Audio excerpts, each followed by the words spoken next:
हाय बच्चों, कैसे हो। मैं आपका केमिस्ट्री एजुकेटर शंभुनाथ पांडे आप लोगों को इस चैनल पर केमिस्ट्री पढ़ाने जा रहा हूं। आप लोग इस सेशन को please please please like share subscribe कर दीजिए, चैनल को सब्सक्राइब कर दीजिए। और ये सेशन इंपॉर्टेंट होने वाला है बीपीएससी टीआरई 4 के एस्पिरेंट्स के लिए, बिहार स्टेट के एस्पिरेंट्स के लिए और बोर्ड के बच्चों के लिए। तो ध्यान से इस सेशन को आप लोग सुनिए, ठीक है। तो आज केमिस्ट्री में हम लोग पढ़ने वाले हैं बच्चों मोलालिटी। मोलालिटी पिछले क्लास में हम लोग पढ़ चुके हैं मोलारिटी, ठीक है। तो आज पढ़ने वाले हैं मोलालिटी। तो जल्दी से इस टॉपिक को स्टार्ट करते हैं।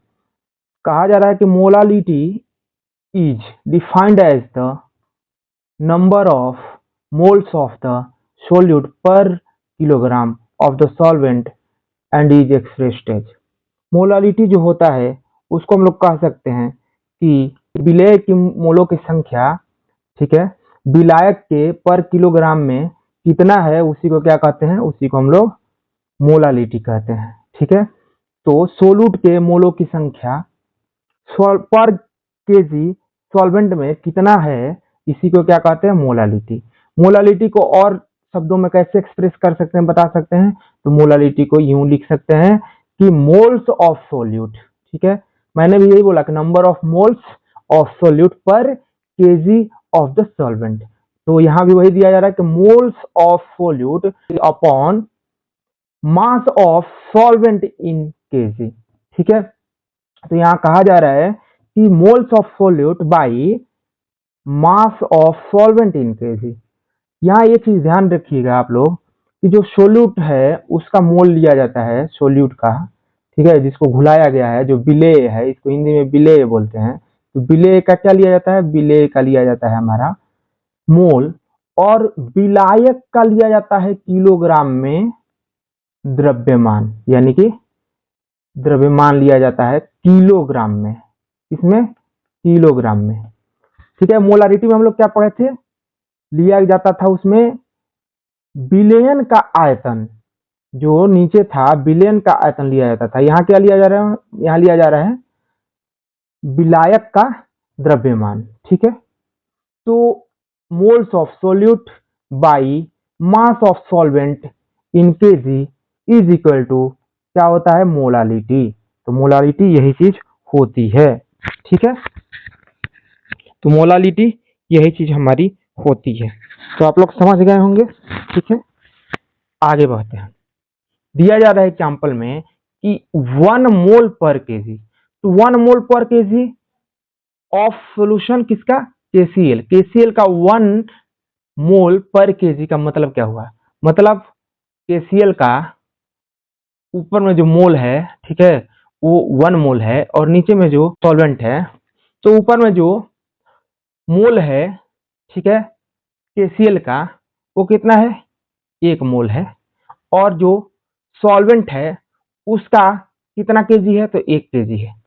तो ये जब हो जाता है 1 मोल 1 केजी में, तो इसी को हम लोग क्या कहते हैं, इसी को कहते हैं 1 मोल पर केजी। तो 1 मोल पर केजी इसका मोलालिटी दिया हुआ है, ठीक है। तो ऊपर में मोल, नीचे में केजी आ गया, तो ये क्या हो गया, ये हो गया मोलालिटी। तो मोलालिटी क्या दिया हुआ है हमें, हमें दिया हुआ है 1 मोल पर केजी, ठीक है। इसका मतलब क्या हुआ, किसका ये दिया हुआ है, केसीएल का दिया हुआ है। तो इसका मतलब क्या हुआ है, केसीएल का 1 मोल पर केजी का मतलब क्या हुआ, मतलब हुआ कि 1 मोल केसीएल का, यानी कि 74.5 74.5 ग्राम ऑफ केसीएल, उसको किसमें डिजोल्व किया गया है, उसको घुलाया गया है 1 लीटर पानी में, 1 लीटर सॉल्वेंट में। तो 1 मोल केसीएल को जब घुला दिया जाता है 1 किलो पानी में या 1 किलो सॉल्वेंट में, तो उसी को क्या कहेंगे हम लोग, उसी के मोलालिटी को क्या कहेंगे, उसको कहेंगे 1 मोल पर केजी। 1 मोल पर केजी। इसका एक और यूनिट होता है 1 मोलल, एम, स्मॉल एम, ठीक है। तो 1 मोलल, इसी को हम लोग मोलालिटी क्या लिख सकते हैं, मोल पर केजी भी लिख सकते हैं, साथ ही साथ 1 मोलल भी लिख सकते हैं। तो यहाँ मोलालिटी ये हो गई, ठीक है। तो 1 मोल पर केजी का अर्थ हुआ कि 1 मोल केसीएल का 1 केजी पानी में घुला हुआ है, ठीक है। आगे बढ़ते हैं। आगे दिया हुआ है कि each method of expressing concentration of the solution has its own merits and demerits. जो भी मेथड सॉल्यूशन के कंसंट्रेशन को बताते हैं उनका अपना अपना मेरिट और डिमेरिट है, अपना अपना लाभ और हानि है। तो हर एक जो कंसंट्रेशन बताने वाले तरीके हैं, सॉल्यूशन के कंसंट्रेशन बताने वाले जो तरीके हैं, उनका अपना अपना लाभ और अपना अपना हानि होता है, मेरिट्स और डिमेरिट्स होता है। जैसे कि mass percent, PPM, mole fraction और मोलालिटी, ये टेम्परेचर पे डिपेंड नहीं करते, ठीक है। They are independent of temperature. Which all? They are mass percent, PPM, mole fraction, molality.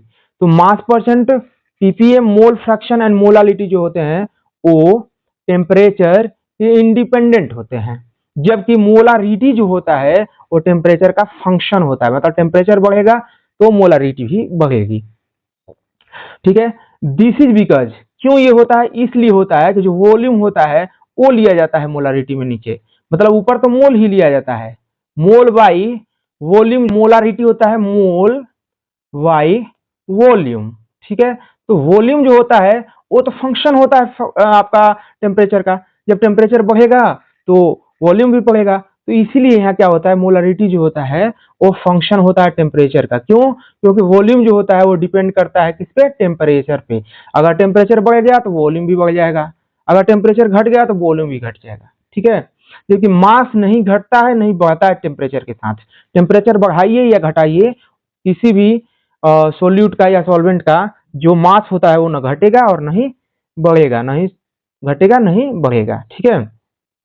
तो इसीलिए यहाँ एक हानि होती है मोलारिटी लेने पर कि अगर टेम्परेचर बढ़ गया तो उसका जो है मोलारिटी जो है बढ़ घट जाएगी, ठीक है। जबकि आपका टेम्परेचर कितना भी बढ़े या कितना भी घटे, मोलारिटी नहीं घटेगी नहीं बढ़ेगी, ठीक है। वो इंडिपेंडेंट ऑफ टेम्परेचर, टेम्परेचर से उस पर कोई असर नहीं पड़ेगा, ठीक है। आगे बढ़ते हैं, आगे एक क्वेश्चन दिया हुआ है, इस क्वेश्चन को हम लोग सॉल्व करते हैं। इस क्वेश्चन को सॉल्व करने से पहले एक और क्वेश्चन मैं यहाँ आप लोगों को सॉल्व करा देता हूँ। तो मान लीजिए आपको दिया हुआ है 2 मोल, ठीक है, 2 मोल दिया हुआ है, किसका? NaCl का 2 मोल दिया हुआ है, ठीक है। और NaCl घोला गया किसी में, तो NaCl को वाटर में घोला गया है, वाटर में। वाटर कितना है? वाटर है आपका 3 kg। तो आपको इसका मोलालिटी निकालना है। तो मोलालिटी बराबर होता क्या है? मोलालिटी बराबर होता क्या है? मोलालिटी बराबर होता है हमारा ऊपर में मोल, इसके सोल्यूट के मोल, नीचे में मास केजी में, किसके? सॉल्वेंट के। अब रख लेते हैं हम लोग, ठीक है। मोल दिया हुआ है सोल्यूट के कितना? 2 मोल, 2 मोल ऊपर रख लिए, और मास दिया हुआ है किसका?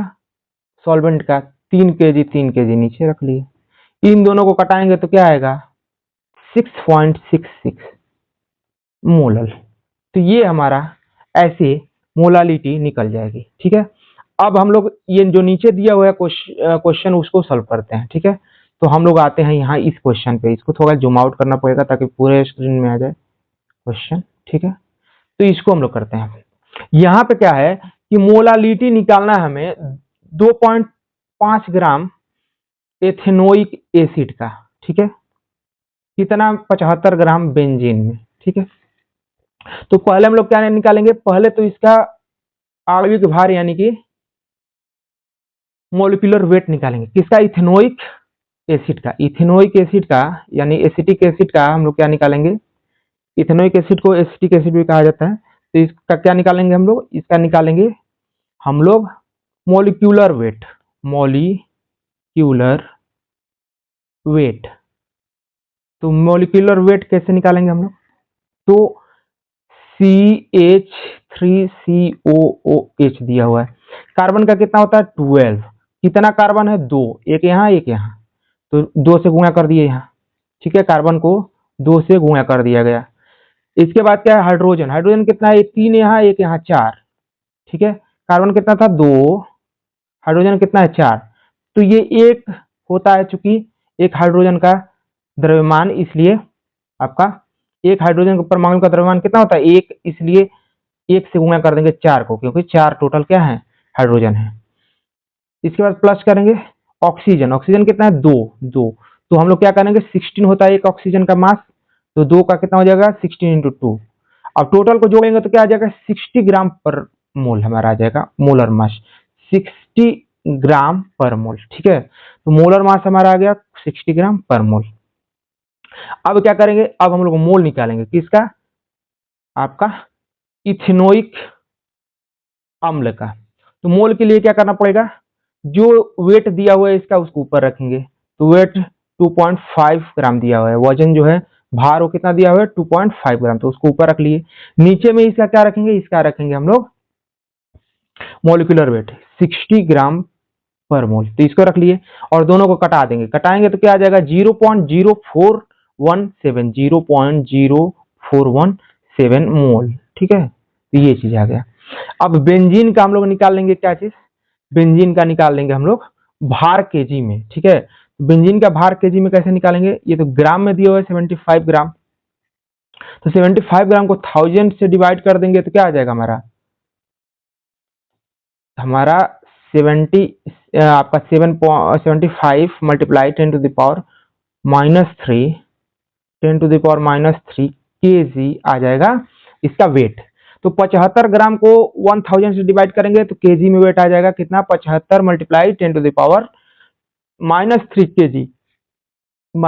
kg, तो 75 मल्टीप्लाई 10⁻³ kg क्या आ गया हमारा आ गया मास किसका, बेंजीन का, मास ऑफ बेंजीन का मास आ गया। ठीक है, अब मोलालिटी हमें निकालना है किसका, हमें निकालना है इथेनोइक अम्ल का।